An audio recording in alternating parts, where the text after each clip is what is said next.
माझ्या 10वीच्या इंग्रजी माध्यमाच्या विद्यार्थ्यांनो, प्रवेदा अकॅडमीमध्ये आपले सहर्ष स्वागत आहे। आज आपण मुलांनो 2 दिवस ही नारायण सुर्वे, कविवर्य नारायण सुर्वे लिखित कविता आज आपण अभ्यासणार आहोत। बघा मुलांनो, मला वाटतं प्रवेदा अकॅडमीचे भरपूर तुम्ही व्हिडिओ पाहिले असतील, ऑडिओ पाहिले असतील।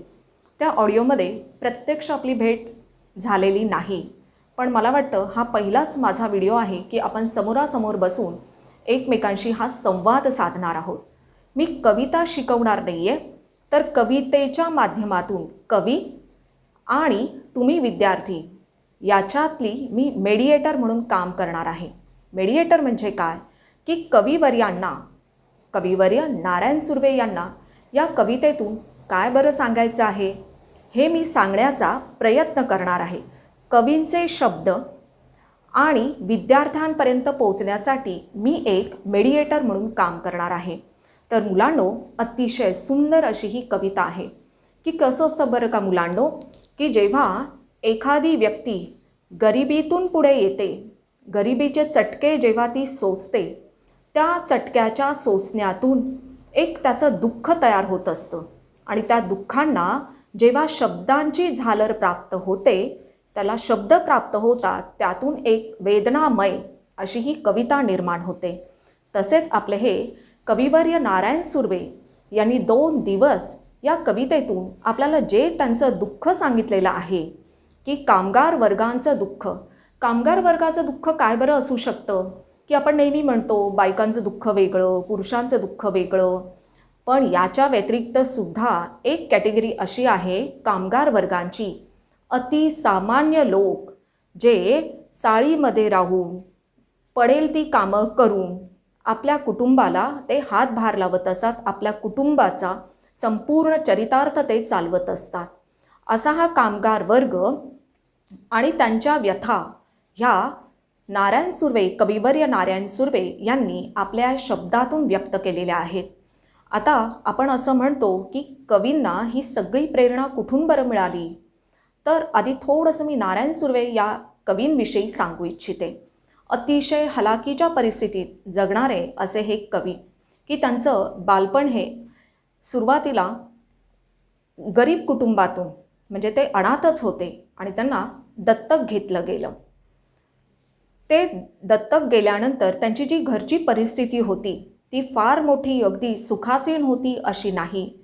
साधे कामगार वर्ग, चाळीमध्ये राहणारे, आणि त्या चाळीतूनच त्यांचं जीवन कसं फुलत गेलं की त्यांचे वडील गेल्यानंतर त्यांनी पडेल ती कामं, म्हणजे हॉटेलमध्ये म्हणजे पडेल ती कामं करणं, कोणाला सांभाळण्यासाठी कुणाचं पत्र टाक, कुणाचा कुत्रा सांभाळ, यासारखी छोटी छोटी कामं करत ते आयुष्याच्या संपूर्ण या परिस्थितीमध्ये ते कसे शिकत गेले, आयुष्य त्यांचं कसं शेकत गेलं, आणि ते शेकत असताना ते स्वतःचं आयुष्य कसं पुढे प्रस्तुत करत गेले, याचा गोषवारा या कवींनी आपल्याला 2 दिवस या कवितेत दिलेला आहे।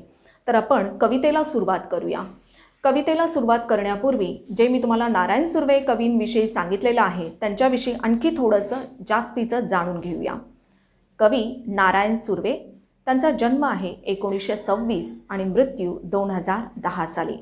प्रथित यश कवी, प्रथित यश म्हणजे अतिशय पॉप्युलर असणारे, प्रसिद्ध असणारे असे हे कवी की त्यांनी फार मोठं यश मिळवलं आपल्या कारकिर्दीमध्ये। ऐसा गामी ब्रह्म हा त्यांचा पहिला काव्यसंग्रह होता 1962 आणि त्या काव्यसंग्रहाला त्यांना पहिला राज्य शासनाचा पुरस्कार मिळाला। त्यानंतर मात्र कविवर्य कविता थांबवणं त्यांनी काही थांबवलं नाही, ते लिहितच गेले। त्यानंतर त्यांचे काव्यसंग्रह माझे विद्यापीठ, जाहीरनामा, सनद, नव्या माणसाचे आगमन इत्यादी त्यांचे कविता संग्रह प्रसिद्ध आहेत। पण मुलांनो, कवितेच्या खाली जर तुम्ही पाहिलं, ऐसा गामी ब्रह्म हे जे त्यांचं कविता संग्रह हा जो आहे, त्या कविता संग्रहातून ही संपूर्ण कविता घेतलेली आहे। तर आपण आता त्याच्याविषयी बघूया। स्वतःच्या प्रकृतीशी जुळणारी, निवेदनात्मक म्हणजे हे कवी आपल्याशी बोलतायत, निवेदन करतायत, स्वतःचं दुःख ते आपल्यासमोर मांडत आहेत. संवादाचा वापर प्रभावी करणारी, बोली भाषेशी जवळीक असणारी. आता ही जी संपूर्ण कविता आहे ती कामगार वर्गाला उद्देशून की त्यांचं एक आयुष्य सतत होरपळत असणारं, काबाड कष्ट करत करत, आयुष्याशी सामना करत, हसत खेळत तर कधी दुःखाचा सामना करत असं जे आयुष्य गेलेलं आहे, त्यांची जी बोलीभाषा आहे त्या बोलीभाषेशी जवळीक असणारी, गद्याच्या अंगाने जाणारी विशिष्ट शैली सुर्वे यांनी निर्माण केली. की या कवींचं वैशिष्ट्य काय, की साधी सोपी खूप अलंकारिक भाषा त्यांनी वापरलेली नाही बरं मुलांनो, की अगदी साज शृंगार करून ती कविता अगदी त्या कवितेच्या रसात ओठंबलेली अशी कविता नारायण सुर्वे यांनी कधीच केली नाही. त्यांच्या साध्या निवेदनात्मक कविता असायच्या. निवेदनात्मक म्हणजे की संपूर्ण श्रोत्यांशी संवाद साधणारी, निवेदन करणारी, आपलं दुःख मांडणारी, कैफियत मांडणारी अशी ही त्यांनी कविता लिहिली. आणि गद्याच्या रूपाने त्या अंगाने जाणारी म्हणजे कविता अगदी कविता नाही तर मुक्त छंद पद्धतीने केलेली कविता, की ज्याच्यामध्ये लय मात्रा याचा कुठलाही अवशेष नाही, जशी आली तशी उतरवली या वैशिष्ट्याने त्यांनी ही निर्माण केलेली स्वतःची सुर्वे शैली होती कवितेची. कामगार जीवनाची सुखदुःखे त्यांच्या काव्यलेखनाच्या प्रेरणास्थानी असतात. की कवी स्वतः एक कामगार, त्यांनी स्वतः अनुभव त्यांनी घेतलेला होता की कामगारांचं दुःख काय बरं असू शकतं, किती धडपडीचं आयुष्य त्यांचं असतं हे स्वतः त्यांनी अनुभवलेलं होतं आणि त्या अनुभवाच्या लेखणीतून त्यांनी ही कविता सादर केलेली आहे. माणसावरील अपार श्रद्धेतून त्यांची कविता ही साकारलेली आहे. की माणसाचं माणूसपण त्यांनी सदैव जपलं, की माणूस हा नेहमी माणूसच असतो. त्याची शक्ती काय असते की माणसाने माणसाशी, आपण नेहमी म्हणतो की माणसाने माणसाशी माणसासारखं वागलं पाहिजे, की माणुसकीचं दर्शन हे सदैव सुर्वे यांच्या कवितेमध्ये साकारलेलं आहे. ही झाली या संपूर्णपणे कविवर्यांच्या कवितेची वैशिष्ट्ये, त्यांची शैली, एक स्टाईल. कळतंय मुलांनो तुम्हाला इथपर्यंत? आता इथून पुढे जो मी पॅरेग्राफ वाचणार आहे, परिच्छेद, तो संपूर्णपणे तुमचा संदर्भ आहे. की तो संदर्भ हा आपल्या कवितेमध्ये जेव्हा तुम्ही कवितेचं उत्तर लिहिणार आहात तेव्हा मात्र हे तुम्हाला परफेक्ट लिहिता आलं पाहिजे. आणि जसं मी मागे सांगितलं की तुम्हाला प्रत्येक उत्तर कवितेचं स्वतःच्या भाषेत, स्वभाषेतच लिहायचं आहे. की कुठून तरी डायजेस्टमधलं कॉपी केलं आहे किंवा 21मधलं कॉपी केलं आहे असं करू नका, कारण ते करण्याने तुम्हाला कितपत येतं हे तुम्ही दाखवून देऊ शकणार नाही. तर आपण बघूया की काय म्हणायचं आहे, मुख्य त्यांचा सांगण्याचा उद्देश काय आहे, संदर्भ काय आहे या कवितेचा. या कवितेतून 2 दिवस वाट पाहण्यात गेले, 2 दुःखात गेले असे जीवनाचे वास्तव चित्र, वास्तव फॅक्ट रेखाटताना भाकरीचा चंद्र शोधण्यातच जिंदगी बर्बाद झाली असे भीषण जीवनसत्य कवीने मांडले आहे. की जसं मी सांगितलं की स्वतः कामगार असल्यामुळे त्यांच्या ज्या हाल अपेष्टा असतात, त्यांचं जे आयुष्य सुखासीन कधीच नसतं, की सगळं तुम्हाला अगदी मिळालेलं आहे, ताटावरून पाटावर आणि पाटावरून ताटावर असं आयुष्य हे कामगार वर्गांचं मुळी नसतंच.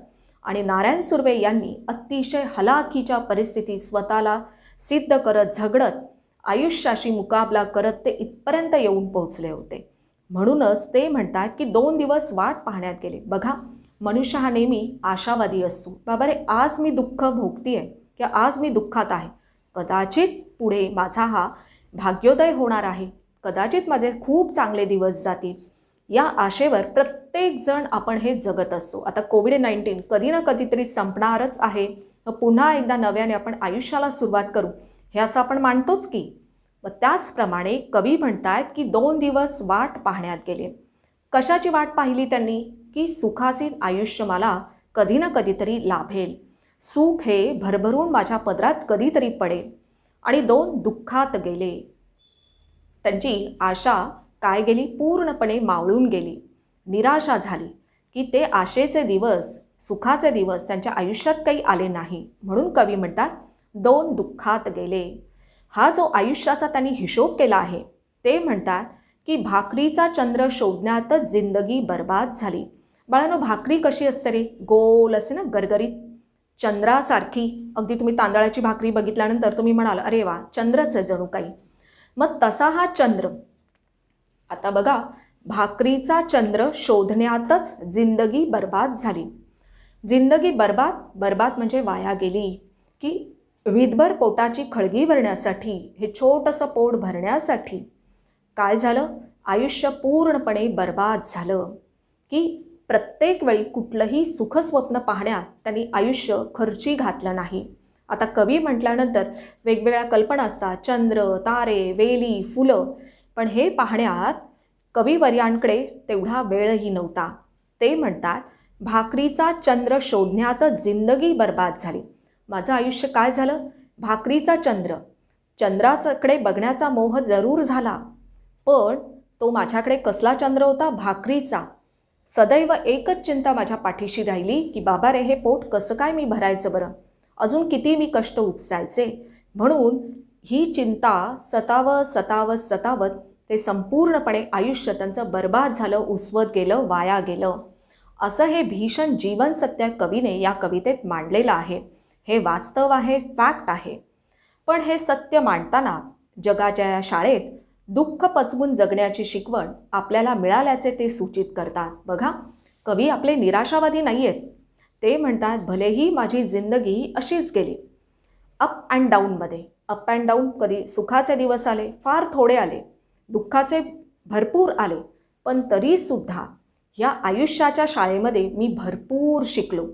इतकं शिकलो की जगायचं कसं, दुःख पचवायचं कसं. बघा, हसण्यासाठी फार पैसे पडत नाही बरं बाळांनो, पण दुःख असताना हसण्यासाठी मात्र भरपूर आपल्याला कष्ट करावे लागतात. कवी तेच आपल्याला सांगतात की जगाच्या या शाळेत दुःख पचवून जगण्याची शिकवण, की दुःख आहे, मी दुःखी आहे, पण म्हणून प्रत्येक वेळी त्याचा इशू करायचं नाही, त्याचा बाऊ करायचं नाही. ते पचवून हसायचं कसं, ही जी शिकवण होती, ही जी टीचिंग होती, हे मी कशात शिकलो? या जगाच्या शाळेमध्ये, जगरूपी शाळेमध्ये, या अनुभवातून मी स्वतः शिकत गेलो, असं आपल्याला कविवर्य सांगत आहेत. तर आता मुलांनो, आपण कवितेला सुरुवात करूया. 2 दिवस, कविवर्य नारायण सुर्वे. ठीक आहे. 2 दिवस वाट पाहण्यात गेले, 2 दुःखात गेले. हिशोब करतो आहे, किती राहिलेत डोईवर उन्हाळे. बघा, कवीने किती झक्कास सुरुवात केली आहे बरं. 2 दिवस वाट पाहण्यात गेले. आता हे वाट कशाची बरं पाहतायत? की काहीतरी सुखाचे दिवस आपल्या आयुष्यामध्ये येतील आणि त्यात मी गुंगून जाईन, रममान होईन, असे ते 2 दिवस त्यांचे वाट पाहण्यात गेले. कवींनी फक्त 4 दिवसाचं आपलं आयुष्य सांगितलं आहे. 4 दिन की जिंदगी, की त्याच्यामधले 2 दिवस तर वाट पाहण्यात गेले. म्हणजे प्रत्येकजण जसा आयुष्यभर सुखाच्या दिवसांच्या शोधात असतो, त्याची वाट पाहत असतो, तसंच कवी म्हणतात, हे 2 दिवस माझे सुखाची वाट पाहण्यात गेले. आणि 2 दुःखात गेले. 2 दुःखात गेले म्हणजे 4 दिवसांचा हिशोब कळला का मुलांनो? की 2 दिवस वाट पाहण्यात गेले सुखाच्या दिवसांमध्ये, आणि 2 दुःखात गेले. 2 दुःखात गेले म्हणजेच आयुष्य त्यांचं जे दाहक होतं, होरपळलेलं होतं, कष्टांनी पिचलेलं होतं, अशा या त्या दुःखामध्ये गेलं. आता कवी म्हणतात, हिशोब करतो आहे, किती राहिलेत डोईवर उन्हाळे. बघा, कवी आयुष्याचा हिशोब करतात. 4 दिन की जिंदगी, त्याच्यामध्ये 2 वाट पाहण्यातले गेले, 2 या दुःखांमध्ये गेले. आता किती बरं दिवस माझ्याकडे उरलेत, हिशोब करतायत, ते काउंट करतात, कॅल्क्युलेट करतात. आता किती बरं राहिलेत डोईवर उन्हाळे, आयुष्यातून किती बरं शिल्लक आहे माझ्याकडे. कारण 2 तर असे गेले वाट पाहण्यात, आणि 2 तर दुःखात गेले. आता मी हिशोब करतो आहे, कॅल्क्युलेशन करतो आहे, की आता माझ्याकडचं आयुष्य किती बरं उरलेलं आहे. शेकडो वेळा चंद्र आला, तारे फुलले, रात्र धुंद झाली. भाकरीचा चंद्र शोधण्यातच जिंदगी बर्बाद झाली. कवीने दाहक सत्य आपल्याला इथे सांगितलं आहे, प्रत्येकाच्या आयुष्याचं. जणू काही शेकडो वेळा चंद्र आला, की सुखाचं आयुष्य आलं, पण ते कवींसाठी नव्हतं. ते म्हणतात चंद्र बिचारा रोजचाच येत होता, रोजचाच आकाशामध्ये उगवत होता, पण तो चंद्र जरी आला, तारे जरी फुलले, रात्र धुंद झाली. खरं तर कवीने याच्यावर शेकडो कविता लिहायला पाहिजे, कारण ही स्फूर्तीस्थानं आहेत कवीची. कोणताही कवी जेव्हा किंवा अथवा कवयित्री जेव्हा कविता करायला लागतात, तर या गोष्टी त्यांना अतिशय आवडीच्या असतात, की चंद्र म्हणा, तारे, अशा या रात्री, रम्य अशा रात्री सगळीकडे आनंदी आनंद होता. पण माझं आयुष्य मात्र हे इतकं साधं सोपं नव्हतं बरं. कवी म्हणतात, भाकरीचा चंद्र शोधण्यातच जिंदगी बर्बाद झाली. मी मगाशी तुम्हाला म्हणाली की भाकरीचा चंद्र, भाकरी जशी गोल असते, त्या भाकरीचा आणि चंद्राची बघा त्यांनी कशी तुलना केलेली आहे. तुलना म्हणण्यापेक्षा त्याच्यातलं साम्य असं सांगितलंय की गोल जशी गरगरीत भाकरी असते, तिच्या शोधासाठी मला वन इतकं भटकावं लागलं, पडेल ते काम मला करावं लागलं.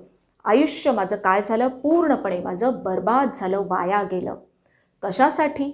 फक्त आणि फक्त भाकरी मिळवण्यासाठी, 2 वेळचं जेवण पोटासाठी गोळा करण्यासाठी माझं आयुष्य पूर्णपणे बर्बाद झालं. मी पुन्हा एकदा सांगते मुलांनो, 2 दिवस वाट पाहण्यात गेले, 2 दिवस दुःखात गेले. आता मात्र कवी म्हणतात, बाबा रे, माझ्याकडे आता किती बरं आयुष्य शिल्लक राहिलंय, संपलं की काय, फार थोडं आयुष्य राहिलंय मला वाटतं. की कवी म्हणतात, शेकडो वेळा चंद्र आला, चंद्र तर रोजचाच उगवत होता, तारे फुलत होते, तारे चमकत होते, पण मला कशाचं काय, या गोष्टींचं कधीही अप्रूप वाटलं नाही. अप्रूप म्हणजे काय, की एक आपण म्हणतो ना की एक क्युरिओसिटी असते किंवा थोडंसं अट्रॅक्शन असतं. मला या गोष्टींचं कधीही अट्रॅक्शन वाटलं नाही, कधी अप्रूप वाटलं नाही. कारण माझ्यासाठी माझं आयुष्य काय होतं, फक्त भाकरी मिळवणं, त्यासाठी वणवण करणं, कष्ट करणं. मला एकच सांगायचं आहे मुलांनो, की या 4 ओळींमधून, ह्या कवितेच्या या 4 ओळींमधून कविवर्य नारायण सुर्वे यांचं आयुष्य कोणत्या कोटीतलं होतं, कशा प्रकारचं होतं, हे तुम्ही आता समजून, तुम्हाला कळलं असेल, समजलं असेल, की आपल्यासारखं नाही 2 मिनिट्स मॅगी आणि वाटेल तेव्हा आपण हॉटेलमधून चला ऑर्डर केली, पटकन आपल्याकडे 2 मिनिटात सगळं आपलं ताट तयार असतं. पण हे पैसे मिळवणं बाळांनो इतकं सोपं नसतं बरं. कवींच्या आयुष्यामध्ये इतकी प्रचंड उलथापालथ होती, पडेल ते काम करण्याची त्यांची जिद्द होती, आणि ते करत करत असताना आयुष्य कधी कधी संपत आलं तेच त्यांना कळलं नाही. आणि आता ते हिशोब करतात, आणि तो हिशोब करता करता त्यांना कळून चुकलंय की हा भाकरीचा चंद्र शोधण्यात, माझ्यासाठी चंद्र म्हणून माझी भाकरीच होती, माझं जेवणच होतं, की ज्यासाठी मी वणवण आयुष्यभर फिरलो, आणि ते आयुष्य आज माझं बर्बाद झालं. ठीक आहे, आता आपण पुढच्या 4 ओळी पाहूया. आता बघा, हे हात माझे सर्वस्व, दारिद्र्याकडे गहाणच राहिले, कधी माना उंचावलेले, कधी कलम झालेले पाहिले, हर घडी अश्रू वाळविले नाहीत, पण असेही क्षण आले, तेव्हा अश्रूच मित्र होऊन साह्यास धावून आले. तिथे लिहून घ्या, साह्यास म्हणजे मदतीला, टू हेल्प. ठीक आहे. आता बघा, आता ही हातांची काय बरं बाळांनो किमया आहे.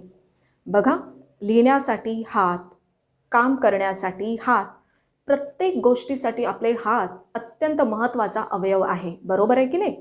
तर असा हा आपला हात, तर कवीला ह्या हातांमधून काय बरं सुचवायचं आहे. हे हात माझे सर्वस्व, कवी म्हणतात हे माझे जे हात आहेत ते माझे सर्वस्व आहे, कारण मी काम ह्या हातांनी करतो.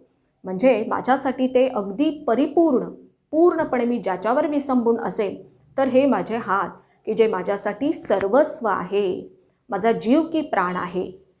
दारिद्र्याकडे गहाणच राहिले. दारिद्र्याकडे गहाण राहिले म्हणजे काय, की मी अगदी हतबल झालो. आपण गहाण कधी ठेवतो, मॉर्गेज कधी करतो, जेव्हा कोणताही उपाय आपल्याकडे नसतो तेव्हा आपण काहीतरी वस्तू गहाण ठेवतो. कवीने बाळांनो इथे काय गहाण ठेवलेत, आपले हात. म्हणजेच सदैव ते हतबलच राहिले, दुर्दैवी ठरले. करण्याची खूप जिद्द होती, पण ती करता आली नाही, कारण त्यांना भाकरीचा चंद्र शोधायचा होता. आयुष्यभर फक्त आणि फक्त चाकरी करायची होती. म्हणून ते म्हणतात की या दारिद्र्याकडे, हे दारिद्र्य पण कसं आहे बघा, किती दुःखदायक आहे, की त्याच्याकडे मला माझे हात गहाण ठेवावे लागले, म्हणजे आयुष्यभर मला कष्ट आणि कष्ट करावे लागले. कधी माना उंचावलेले, की कधीकधी मी उमेदीने सुद्धा हे हात उंचावले की काहीतरी आयुष्य चांगलं घडेल, या हातांनी मला चांगलं काहीतरी घडवता येईल.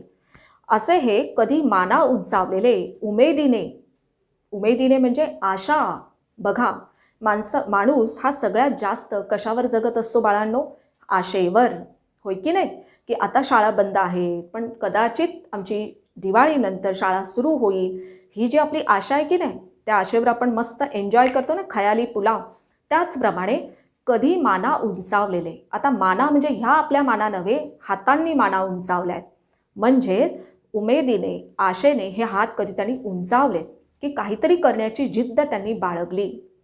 कधी कलम झालेले पाहिले, म्हणजेच की कधीकधी इतकी निराशा त्यांच्या आयुष्यात आली की दारिद्र्यामुळे अक्षरशः म्हणजे त्यांनी लोटांगण घातलं या परिस्थितीच्या पुढे, की आपण म्हणतो ना, I have let down my weapon, की शस्त्र खाली ठेवली. याचाच अर्थ की काय झाले, की पूर्णपणे कलम झाले, कट. कलम म्हणजे कट, म्हणजेच जीवनाच्या दाहक वास्तवतेने, की फॅक्ट काय आहे, दारिद्र्य आणि आयुष्यभर काम करणं. त्या निराशेने माझे हात हे झुकून गेले, म्हणजेच कलम झाले.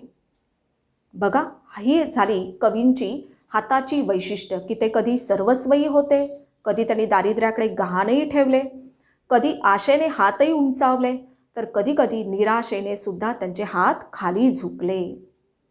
हर घडी अश्रू वाळविले नाहीत. हर घडी म्हणजे हर पल, प्रत्येक वेळी.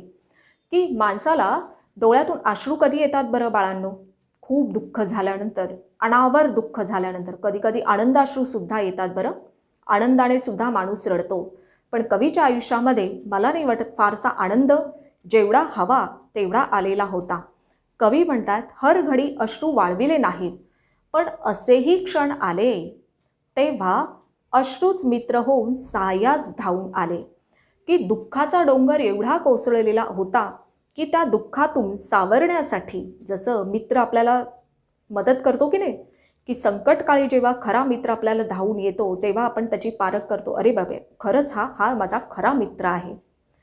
की संकटकाळी ह्या कवीला सहाय्यासाठी, मदतीसाठी कोण बरं धावून आलं मुलांनो? हे अश्रूच धावून आले. म्हणजेच स्वतःची समजूत त्यांनी स्वतःच काढली. या दुःखाने होरपळून जाऊन, निराशेने डोळ्यातून जे अश्रू आले ते कवीने प्रत्येक वेळी वाळवले नाहीत, प्रत्येक वेळी पुसले नाहीत. कधीकधी मनातलं दुःख या अश्रूंवाटे जे बाहेर पडलं, कवीची कल्पना बघा, की जिथे सामान्य माणूस पोहोचू शकत नाही तिथे कवीची कल्पना कायम सदैव त्याच्या हाताशी असते, तत्पर असते. की कवी म्हणतात की हे अश्रूच माझे मित्र होऊन माझ्या सहाय्यासाठी धावून आले, की सदैव मला काय करत होते, ते सहाय्य करत होते, माझी मदत करत होते. या दुःखातून बाहेर पडायचं कसं? बाबा रे, तुझंच तुला उठायचं आहे, तूच आहे तुझ्या जीवनाचा शिल्पकार, असं म्हणून जणू काही त्यांची पाठराखण करत होते, त्यांना दिलासा देत होते. समजलं इथपर्यंत या कवितेचा भावार्थ? आपले कविवर्य नारायण सुर्वे तुम्हाला समजतायत का? त्यांची भाषा कळते का? म्हणूनच ही भाषाशैली अत्यंत, तुम्ही बाकीच्या कविता बघा की छान छान अगदी ओळींनी गुंफलेल्या आहेत. आपल्या कविवर्यांनी ती भाषा वापरलेली नाही, साधी बोली भाषा, जणू काही म्हणजे तुमचे जे गद्य आहे, म्हणजे जशा धड्यांच्या ओळी आहेत त्याप्रमाणे या कवितेची त्यांनी रचना केलेली आहे. आता बाळांनो, आपण शेवटच्या त्या कडव्यापर्यंत येऊन पोहोचलेलो आहोत, की काय म्हणूया आपण त्याला, कवितेचा शेवट. दुनियेचा विचार हर घडी केला, हर घडी प्रत्येक वेळी, की दुनिया काय म्हणेल, प्रत्येकासाठी हेच कविवर्य स्वतः धावून गेले. कारण स्वतः जेव्हा दुःखात असतो तेव्हा दुःखाचा एक जो हे असतो की नाही, आपल्याला लवलेश असतो, समोरच्याचं दुःख काय बरं असू शकतं हे दुःख असणाऱ्यांनाच कळू शकतं. की दुःखी माणसाचा सदरा जेव्हा आपण अंगावर घालतो तेव्हा आपल्याला कळून चुकतं की समोरच्याला काय बरं दुःख असतं. कविवर्य म्हणतात, दुनियेचा विचार हर घडी केला, की प्रत्येकासाठी मी मदतीसाठी धावून गेलो, प्रत्येकाला जमेल तशी मी मदत केली.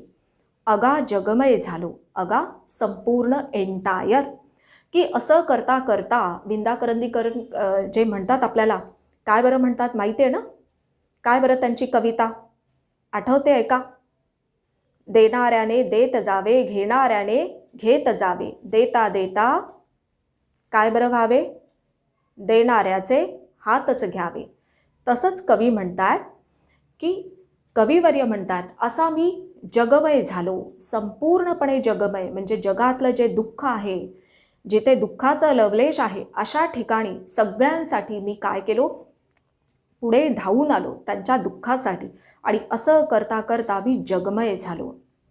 दुःख पेलावे कसे, पुन्हा जगावे कसे, याच शाळेत शिकलो. बघा मुलांनो, अनुभवासारखा गुरु नाही. जेव्हा स्वतःला अनुभव येतो, त्या अनुभवातून माणसाला ठेच लागली की कळतं ना, बरोबर आहे ना? त्याचप्रमाणे अनुभवांची ही शाळा आहे, हे जग आहे ते अनुभवांनी भरलेलं आहे. या अनुभवाच्या शाळेतच तो शिकतो. कविवर्य त्याला अपवाद नाहीत, एक्सेप्शन नाही आहेत ते स्वतः. की दुःख पेलायचं कसं, की कसा त्याचा सामना करायचा, हाऊ टू फेस. त्यानंतर पुन्हा जगावे कसे, की दुःख दुःख दुःख म्हणत आयुष्यभर दुःखातच राहायचं का? नाही बरं, त्याला आयुष्य म्हणूच शकत नाही मुलांनो. की दुःख पेलावे कसे, त्याला कसं फेस करायचं, कसं तोंड द्यायचं, आणि पुन्हा जगायचं कसं. की हसणं सोपं असतं, पण दुःखात राहून हसणं फार अवघड असतं बरं मुलांनो. असं हे जगावं कसं, याच शाळेत शिकलो. या जगाच्या शाळेत मी शिकलो. बाहेर कुठे जावं लागलं नाही, कुठल्या विद्यापीठात जावं लागलं नाही कवींना. ते म्हणतात या जगातच मी सगळं शिकलो की दुःखाने पिचून न राहता नव्या उमेदीने, नव्या ताकदीने कसं बरं फेस करावं हे मी इथे शिकलो. म्हणजेच कवी आपले आशावादी आहेत, निराशावादी नाहीत. झोतबट्टी शेकावे पौलाद तसे आयुष्य छान शेकले. कधी पाहिलंय का झोतबट्टी? झोतबट्टी ही कशाची आहे? त्यांच्या जीवनाच्या संघर्षाची आहे. की ते 2 प्रतिमा त्यांनी कवीने दाखवल्या आहेत. कुठल्या बरं प्रतिमा? तर ही झोतबट्टी आणि पौलाद. की ऐरडीच्या देवा तुला ठिणगी ठिणगी वाहू दे, हे जर गाणं बघितलं तुम्ही, त्याच्यामध्ये अक्षरशः त्या झोतभट्टीमध्ये, त्या भट्टीमध्ये जेवढं जेवढं त्यांनी ते लोखंडावरती घाव घातले, घण घातले, तेवढं तेवढं काय होतं? ते नरम होतं, सॉफ्ट होतं. त्याचप्रमाणे ह्या झोतभट्टीमध्ये, ही झोतभट्टी कशाची आहे? संघर्षाची आग आहे, त्या आगीची भट्टी आहे. आणि त्याच्यामध्ये हे जे पौलाद आहे म्हणजे त्यांचं आयुष्य. पौलाद म्हणजे कवीला इथे आयुष्य म्हणायचं, स्वतःचं आयुष्य. झोतभट्टी शेकावे पौलाद तसे आयुष्य छान शेकले. कवी म्हणतात की हे जे माझं संघर्षमय आयुष्य होतं, संघर्षाच्या या झोतभट्टीत माझं आयुष्याचं पौलाद अतिशय छान बरं शेकून निघालं. त्याला पैलू, हिऱ्याला सुद्धा कशी असते किंमत, काही नसते. त्याला पैलू जेव्हा पाडण्यासाठी अग्नीमध्ये जावं लागतं, तेव्हा खऱ्या अर्थाने तो काय होतो? झळाळून निघतो. तसं कवीचं आयुष्य हे झळाळून निघालं. कशामध्ये? संघर्षाच्या या झोतभट्टीत त्यांचं आयुष्य झळाळून निघालं. परत शेवट करताना कवी म्हणतात, 2 दिवस वाट पाहण्यात गेले, 2 दुःखात गेले, 4 दिन की जिंदगी. त्याच्यामधले 2 आनंदात म्हणजे आशेवर गेले की बाबा रे चांगले आयुष्यात माझ्या दिवस येतील, आणि 2 मात्र बिचारे दुःखात गेले. कधी बरं येणार ते चांगले दिवस? ह्या सगळ्यांचा गोषवारा हिशोब ह्या कवीने या कवितेमध्ये बाळांनो मांडलेला आहे. मुलांनो, एक लक्षात घ्या की कवी निराशावादी नाही आहेत, की प्रत्येक वेळी आयुष्य दुःखात गेलं असं रडगाणं त्यांनी कधीही मांडलं नाही. त्याच्या नव्या उमेदीने स्वतःला सावरत, स्वतःला शिकवत त्यांनी हे धडपडीचं आयुष्य सुरू केलं, आणि त्यात ते अतिशय सफल झाले. कविवर्य नारायण सुर्वे यांची ही कविता मुलांनो इथेच संपते आहे.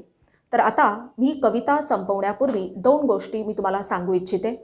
हा तुम्हाला जर व्हिडिओ खरोखरीच जर आवडला असेल तर त्याला जरूर लाईक करा, जास्तीत जास्त शेअर करा, आणि तुमच्या कमेंट्स मला आल्या पाहिजेत. तिथे चिक्कूपणा करू नका. फार तुम्ही चेंगटपणा करता की प्रत्येक वेळी आम्हाला का बरं सांगावं लागतंय कमेंट्स करा. हे तुमच्यासाठी आहे.